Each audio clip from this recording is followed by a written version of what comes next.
সকলোকে সুপ্ৰভাত জনাই নতুন এটা ভিডিঅ'লৈ আপোনালোক সকলোকে স্বাগতম জনাইছোঁ। আশা কৰিছোঁ নিশ্চয় আপোনালোক সকলো ভালে আছে। ভালে থাকক, ভালে থকাটো বিচাৰোঁ। দিনটো আজি আপোনালোকৰ ভালে ভালে যাওক তাৰে কামনা কৰিছোঁ। আজি হৈছে 19 মে ৰাতিপুৱাৰ কেইটামান গুৰুত্বপূৰ্ণ খবৰ আপোনালোকলৈ লৈ আহিছোঁ। আপোনালোকে ভিডিঅ'টো শেষৰলৈকে চাব বুলি আশা কৰিলোঁ। শেষত আপোনালোকে ভিডিঅ'টো চাই আপোনালোকৰ মন্তব্য কমেণ্টৰ জৰিয়তে জনাবলৈ নাপাহৰিব।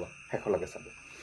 প্ৰথমটো খবৰ যদি আমি চাওঁ, যি মূল্য বৃদ্ধি হৈছে, দাম বৃদ্ধিৰ সিদ্ধান্ত যদি প্ৰত্যাহাৰ নকৰে, তেনেহ'লে যদি নকৰে ছাত্ৰ সন্থাই কৰিব আন্দোলন। এনেদৰে মন্তব্য কৰিছে সমুজ্জ্বল কুমাৰ ভট্টাচাৰ্য।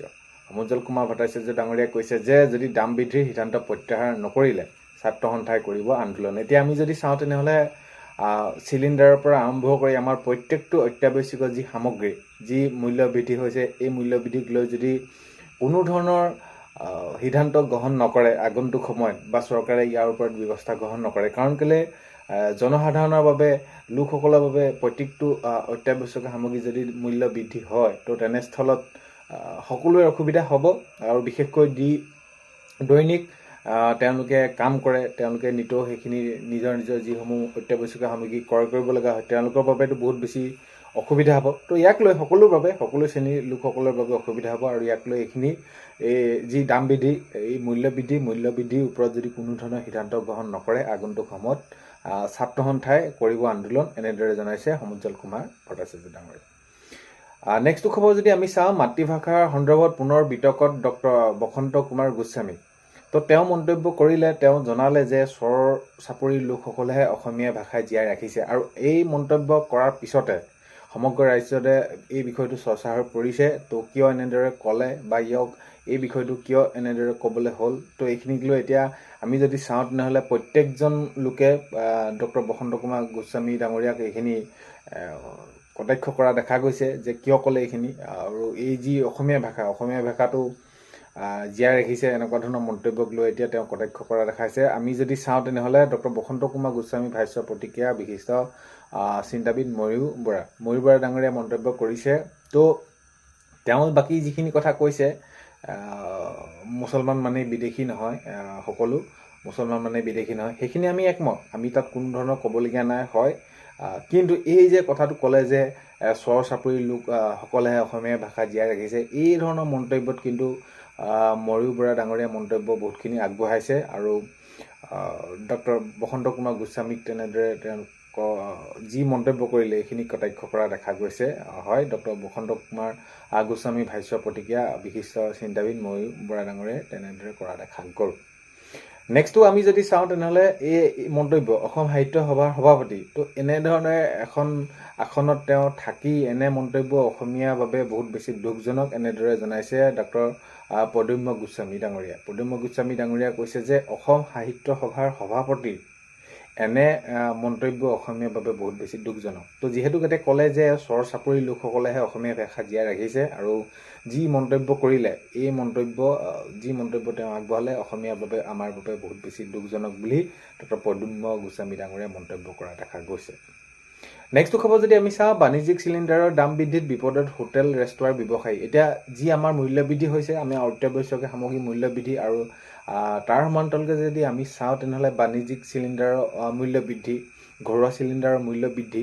তো এতিয়া বাণিজ্যিক চিলিণ্ডাৰৰ বৃদ্ধিত কি হৈছে, হোটেল ৰেষ্টুৰাৰ যিবিলাক আছে, তেওঁলোক ব্যৱসায়ীসকলে সময়মতে পোৱা নাই, বা পাইছে যদিও তেওঁলোকে কম পৰিমাণে পাইছে, আৰু কম পৰিমাণে পোৱাৰ লগে লগে তেওঁলোকৰ যি ব্যৱসায়টো এনেকুৱা ধৰণৰ নহয় যে এইটো সময়তহে আমি মন গ'লে বনাই দিলোঁ, মন গ'লে এনেদৰে আমি বনাই থৈ দিলোঁ, তেনেকুৱা ধৰণৰ নহয়। বিশেষকৈ হোটেল আৰু ৰেষ্টুৰাৰ ক্ষেত্ৰত আপোনালোকে হয়তো সেইখিনি গমে পাইছে কেনেকুৱা ধৰণৰ সন্মুখীন হ'বলগীয়া হৈছে। তেওঁলোকে বৃদ্ধিত বিপদত পৰিছে তেওঁলোক, আৰু লোকচান সেয়া ব্যৱসায়ী, তেওঁলোকে সেইখিনি আৰম্ভ কৰিছে, আৰু আৰম্ভ কৰাৰ লগে লগে সেয়া যি নাটনি হৈছে গেছৰ, এইখিনিক লৈ তেওঁলোক লোকচানত পৰা দেখা গৈছে। নেক্সটটো খবৰ যদি আমি চাওঁ, মই কংগ্ৰেছৰ অভিজ্ঞ বিধায়ক, এনেদৰে মন্তব্য কৰিছে। আৰু গতিকে মই বিৰোধী দলপতি হ'ব লাগে, তো মই ছিনিয়ৰিটি বেচিছৰ পৰাও মই সেইখিনি পাওঁ। আৰু এইখিনি মন্তব্য আগবঢ়াইছে ৱাজেদ আলী চৌধুৰী ডাঙৰীয়াই। তো তেওঁ মন্তব্য কৰিছে যে মই কংগ্ৰেছৰ এজন অভিজ্ঞ বিধায়ক, আৰু গতিকে মই বিৰোধী দলপতি হ'ব লাগে। এতিয়া যিহেতু বিৰোধী দলপতি হোৱাক লৈ সেইখিনি চিন্তা চৰ্চা কৰি থকা দেখা গৈছে, আৰু এই চিন্তা চৰ্চাৰ মাজতে তেওঁ মন্তব্য কৰিছে ৱাজেদ আলী ডাঙৰীয়াই ৱাজেদ আলী চৌধুৰী ডাঙৰীয়াই মন্তব্য কৰি কৈছে যে মই কংগ্ৰেছৰ অভিজ্ঞ এজন বিধায়ক আৰু গতিকে মই বিৰোধী দলপতি হ'ব লাগে, এইদৰে মন্তব্য কৰা দেখা গৈছে। নেক্সট খবৰ যদি আমি চাওঁ, অসমীয়া ভাষাৰ ৰক্ষাক লৈ সাহিত্য সভাপতিৰ মন্তব্যক লৈ দ্বিমত আছুৰ সভাপতি উৎপল শৰ্মা ডাঙৰীয়াই মন্তব্য কৰিছে যে বাকী তেওঁ যিসমূহ কথা ক'লে সেইটোত আমাৰ বহুত বেছি ক'বলগীয়া নাই, কিন্তু তেওঁ যিটো কথা ক'লে অসমীয়া ভাষা ৰক্ষাক লৈ সাহিত্য সভাপতি সভাৰ সভাপতিগৰাকীয়ে মন্তব্য যিটো আগবঢ়ালে, কিন্তু মই তাত সেইখিনি দ্বিমত, কাৰণ কেলৈ সেইটো তেওঁৰ লগত আমাৰ নিমিলে। তো যিটো তেওঁ মন্তব্য আগবঢ়ালে যে চৰ চাপৰি লোকসকলে অসমীয়া ভাষা জীয়াই ৰাখিছে, এইখিনিত মই কেতিয়াও সন্মতি দিব নোৱাৰোঁ, এনেদৰে মন্তব্য কৰিছে উৎপল শৰ্মা ডাঙৰীয়াই।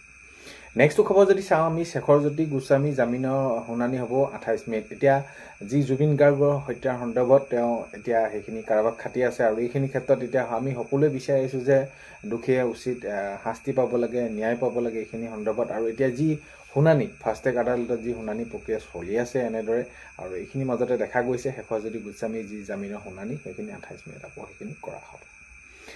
নেক্সট খবৰ হৈছে ওদালগুৰিত NDAৰ সম্বৰ্ধনা অনুষ্ঠানত দিলীপ শইকীয়া ডাঙৰীয়া, বিজেপিৰ ৰাজ্যিক সভাপতি দিলীপ শইকীয়া ডাঙৰীয়া উপস্থিত থাকে। আৰু এই ওদালগুৰি NDAৰ সম্বৰ্ধনা অনুষ্ঠানত উপস্থিত থাকি দিলীপ শইকীয়া ডাঙৰীয়াই মন্তব্য কৰে যে যি আমি ৰাইজক প্ৰতিশ্ৰুতি দিছিলোঁ আমি সেইখিনি পূৰ কৰিবই লাগিব, সকলোৰে বাবে, অসমৰ প্ৰত্যেকজন লোকৰ বাবে আমি কাম কৰিব লাগিব, আৰু কাম কৰিবৰ বাবে আমাক ৰাইজে এইবাৰ আগবঢ়াই দিছে। অহা এই 5 বছৰত আমি কাম কৰা সময় সকলো শ্ৰেণীৰ লোকৰ বাবে, সকলোৰে বাবে আমি কাম কৰি যাম, আৰু আমি সদায় অসমবাসীৰ ওচৰত চিৰকৃতজ্ঞ হৈ ৰম, এনেদৰে মন্তব্য কৰিছে দিলীপ শইকীয়া ডাঙৰীয়াই।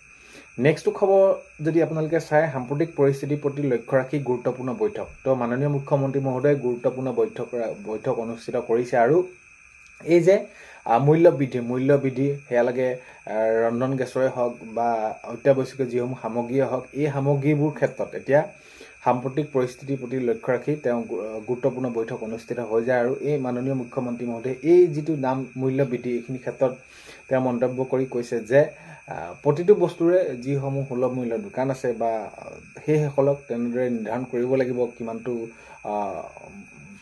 মূল্য ক'ত কিমান কেনেদৰে, সেইখিনি কথা উল্লেখ কৰিছে মাননীয় মুখ্যমন্ত্ৰী মহোদয়ে। তো তেনেদৰে তেওঁলোকৰ সেইখিনি লিখাত থাকিব লাগিব। তো ইয়াৰ ওপৰত বিভিন্ন মন্তব্য আগবঢ়াইছে, আৰু সেইখিনি জিলা প্ৰশাসনসকলে তেওঁলোকক দায়িত্ব দিছে। এইখিনি ক্ষেত্ৰত কিন্তু গুৰুত্বপূৰ্ণ বৈঠক অনুষ্ঠিত কৰি গুৰুত্বপূৰ্ণ সিদ্ধান্ত লোৱা দেখা গৈছে, যি এতিয়া এই যি মূল্য বৃদ্ধিৰ ওপৰত মাননীয় মুখ্যমন্ত্ৰী মহোদয়ে গুৰুত্বপূৰ্ণ বৈঠক সেইখিনি কৰা দেখা গৈছে। নেক্সট খবৰ যদি আমি চাওঁ, গুৱাহাটী কৃতি শিক্ষাৰ্থী সম্বৰ্ধনা জ্ঞাপন আছুৰ HSLC আৰু HS আৰু UPSCত পৰীক্ষাত সুখ্যাতিৰে উত্তীৰ্ণ মানে তাৰ 132 গৰাকী শিক্ষাৰ্থীক সম্বৰ্ধনা জ্ঞাপন কৰা দেখা গৈছে।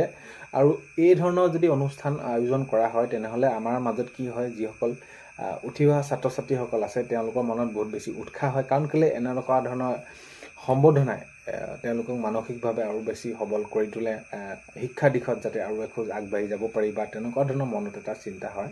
আৰু এইখিনি ক্ষেত্ৰত এতিয়া দেখা গ'ল গুৱাহাটী কৃতি শিক্ষাৰ্থীক সম্বৰ্ধনা জ্ঞাপন আছু।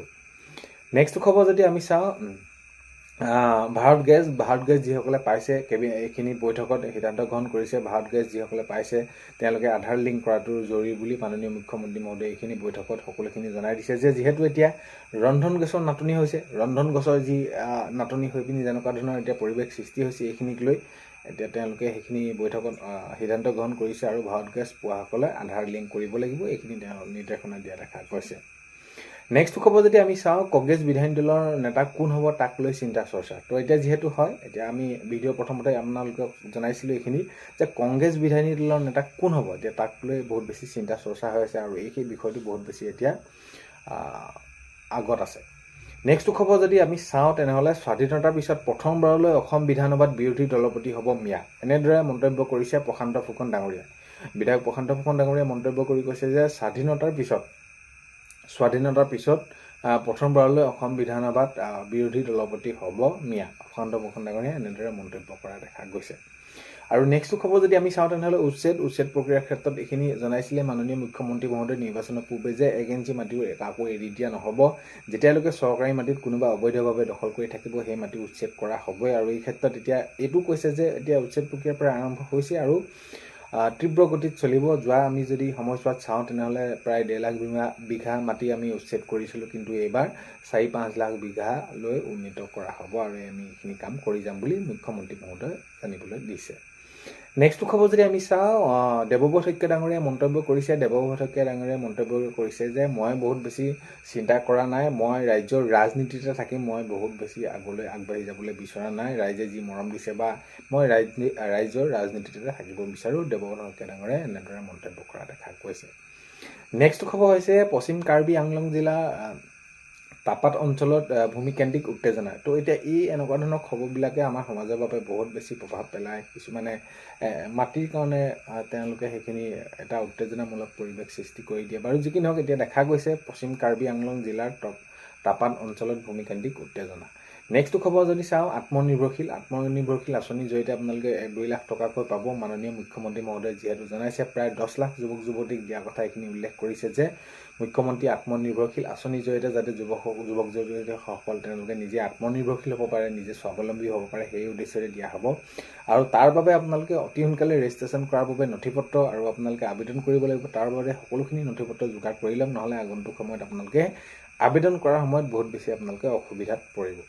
তো আজি 19 মে ৰাতিপুৱা খবৰ এইকেইটা আপোনালোকক জনালোঁ। ভিডিঅ'টো আপোনালোকে শেষৰলৈকে চাই থকাৰ বাবে বহুতেই বেছি ধন্যবাদ। এইখিনিতে আপোনালোকক এটা অনুৰোধ কৰিম, চেনেলটোলৈ যদি আপোনালোক নতুনকৈ আহিছে, চেনেলটো ছাবস্ক্ৰাইব কৰাৰ লগতে কাষতে থকা বেল আইকনটো প্ৰেছ কৰি অল কৰি থ'ব, যাতে নতুন এটা ভিডিঅ' দিয়াৰ লগে লগে আপোনালোকে আগতীয়াকৈ চাবলৈ পায়। আজিলৈ মানে অন্য এটা ভিডিঅ'তে লগ পোৱাৰ আশাৰে